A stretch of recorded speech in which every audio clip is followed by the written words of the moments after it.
Hello everyone, আমি তিথি চলে এলাম তোমাদের সঙ্গে কেরালা ভ্রমণের আবারও নতুন একটা ভিডিও নিয়ে। এটা হচ্ছে আমাদের আলেপ্পির হাউস বোটের সুন্দর একটা সকাল। আমরা এখন বেরিয়ে পড়েছি কন্যাকুমারীর উদ্দেশ্যে। আলেপ্পি থেকে কন্যাকুমারী যাওয়ার পথে শুনেছি এখানে একটা সুন্দর জটায়ু মন্দির আছে, আমরা সেটাই দর্শন করব। সেই জন্য আমরা টিকিট করে নিয়েছি। এখন আমরা ভিতরে ঢুকবো। কিছুটা পথ রোপওয়েতে করে উঠতে হবে, সেই জন্য আমরা এখন ভিতরে ঢুকে পড়ছি। রোপওয়েতে উঠতে কিন্তু দারুণ লাগে। আমি ফার্স্ট টাইম কাশ্মীরে গিয়ে উঠেছিলাম, তো হেভি লেগেছিলো।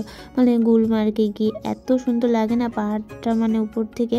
তো যাই হোক, আমরা টোটাল 2টো রোপওয়েতে উঠেছিলাম। একটা রোপওয়েতে 6 জন করেছিল। তো দেখো, এখন আমরা এক এক করে উঠে পড়ছিলাম।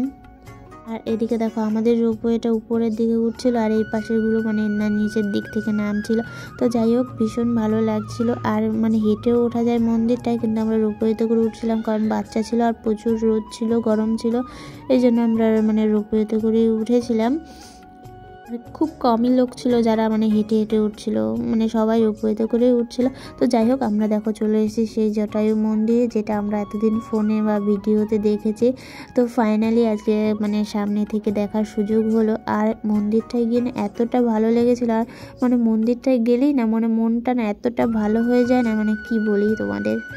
আজকে আমাদের তেমন কোনো ঘোরার প্ল্যান ছিল না, শুধু এই মন্দিরটাই ঘোরার প্ল্যান ছিল, যার জন্য এখানে কিন্তু আমরা বেশ অনেকটা সময় কাটাতে পেরেছি। আর মন্দিরের ভেতরের ভিডিওগুলো ঠিক নিতে দিচ্ছিল না, যার জন্য আমি নিতে পারিনি, তোমাদের সঙ্গে শেয়ার করতে পারলাম না।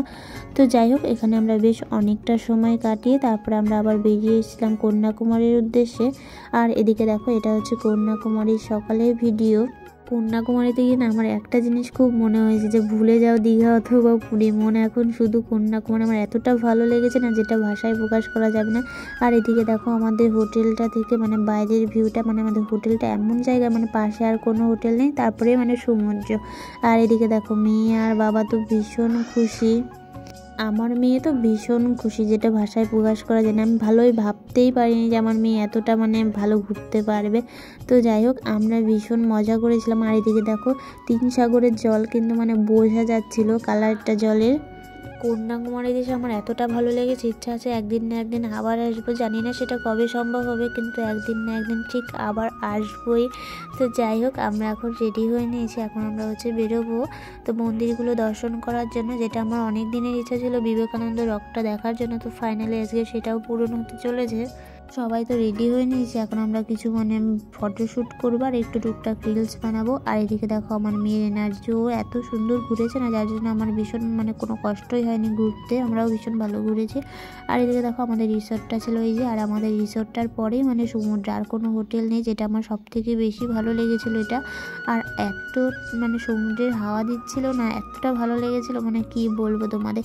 তো যাই হোক, আমরা এখন বেরিয়ে পড়েছি বালাজি মন্দিরে। এখন আমরা যাব। আর মন্দিরে যাওয়ার সময় দেখো কত নারকেল গাছ। এখানে এত নারকেল গাছ থাকলে কি হবে, নারকেলের দাম আর কম না। তো যাই হোক, আমরা চলে এসেছি বালাজি মন্দিরে। এখানে মন্দিরগুলো এতটা সুন্দর না, আর এতটা কারুকার্য একদম নিখুঁত। আর এখানকার মন্দিরগুলোতে কিন্তু একটা নিয়ম আছে, ছেলেদের জামা পরে ঢুকতে দেয় না, ছেলেদের কিন্তু খালি গায়ে ঢুকতে হবে মন্দিরের ভেতরে। তো যাই হোক, আমরা মন্দিরের ভিতরে ঢুকে প্রণাম করে প্রসাদ খেয়ে এখন দেখো, এখান থেকে কিন্তু বিবেকানন্দ রকটা দেখা যাচ্ছিল। আর দূর থেকে দেখেও এতটা সুন্দর লাগছিল, তোমাদের কি বলবো। তারপরে আমরা একটা মন্দিরে চলে এসেছিলাম। এই মন্দিরটার নাম ছিল কন্যাকুমারী টেম্পল, যার আরেক নাম হচ্ছে ভগবতী আম্বেল টেম্পল। এখানে আর পরে ভিডিও অ্যালাউ করছিল না, যার জন্য আমি আর পরে ভিডিও করতে পারিনি। তো যাই হোক, এই মন্দিরটা এইটুকুনি ভিডিও ছিল। তারপর আমরা এখন চলে এসেছিলাম বিবেকানন্দ রকে যাব, যার জন্য আমরা এখন লাইনে দাঁড়িয়ে আছি। একটু পথ বোটে যেতে হবে, যার জন্য এতটা লাইন। আর এদিকে দেখো, এখন আমরা বোটগুলোতে উঠে যাব। আর বোটগুলোতে উঠে আমার এতটা ভয় লাগছিল না, সমুদ্রের এতটা ঢেউ ছিল, যার জন্য আমার ভীষণ ভয় লাগছিল।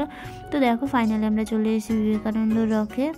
বিবেকানন্দ রকে এসে আমার একটাই ফিল হলো যে আমাদের ঘুরতে আসাটা যেন সার্থক হলো। এখানে কিন্তু আমরা বেশ অনেকটা টাইম কাটিয়েছিলাম। আর এতটা সুন্দর না, যেটা ভাষায় প্রকাশ করা যায় না, এতটা ভালো লেগেছিল আমাদের এখানে। আর প্রচুর মানুষের আনাগোনা ছিল। তো যাই হোক, আমরা এখন চলে এসেছি বিবেকানন্দ রক মেমোরিয়ালে। মন্দিরটার ভেতরে আছে স্বামীজির মূর্তি, আর সারদা মা ও রামকৃষ্ণদেবের ছবি আছে। আর শুনেছি এখানে স্বামীজি সাঁতার কেটে এসেছিল এই মন্দিরটায়। মন্দিরটা আসার সময় কিন্তু আমার সাথে একটা খারাপ ঘটনা ঘটেছে, সেটা হচ্ছে আমার একটা ছাতা হারিয়ে গেছে। তো ওই বোটের মধ্যেই হারিয়ে গেল। খুব মনটা খারাপ ছিল, কারণ ছাতাটা একদমই নতুন ছিল। তো যাই হোক, মন খারাপ করে ঘুরলে তো আর হবে না। তো আমরা এখানে বেশ সময় কাটিয়েছি, বেশ সুন্দরও সময় কাটিয়েছি। এদিকে দেখো, এই ছোট্ট বোটগুলোতে করে কয়েকজন লোক যাচ্ছিল। আমার না ভীষণ ভয় করছিল এটা দেখে। আর মানে ভাবছিলাম যে মানুষ তার জীবিকার জন্য কত কিছুই না করতে হয় না। তো যাই হোক, আমাদের তো এটাই জীবন। তো যাই হোক, এক একজনের কষ্টটা এক এক রকম। তো এদিকে দেখো, আমার মেয়ের কাণ্ড, একবার সিঁড়ি দিয়ে উঠছে, একবার নামছে, মানে আমাদের কোলেই থাকবে না, এরকম দুষ্টুমি করছিল আর ভীষণ মজা পাচ্ছিলো। আর এদিকে দেখো, সবাই কিন্তু এখানে মানে বসে বসে মানে সময় কাটাচ্ছিল, আমরাও সেটাই করছিলাম। আর এদিকে দেখো, আমার মেয়ে মানে আমাকে আদর করছিল, হাম্মি দিচ্ছিল। আর একটা মায়ের কাছে না এটা খুব আনন্দের একটা মুহূর্ত বলতে পারো। তো মা হয়ে যাওয়ার পর না এই মুহূর্তগুলো বুঝতে পারি যে এই মুহূর্তগুলো মানে কতটা একটা মায়ের কাছে দামি হতে পারে। মানে এই সমস্ত মুহূর্ত না টাকা পয়সা এসবের ঊর্ধ্বে। তো সবাই মিলে বেশ গল্পগুজব করে এখন একটু মেয়েকে খাইয়ে নেব, কারণ ওকে খাওয়ানো হয়েছিল বেশ অনেকক্ষণ হয়ে গেছে।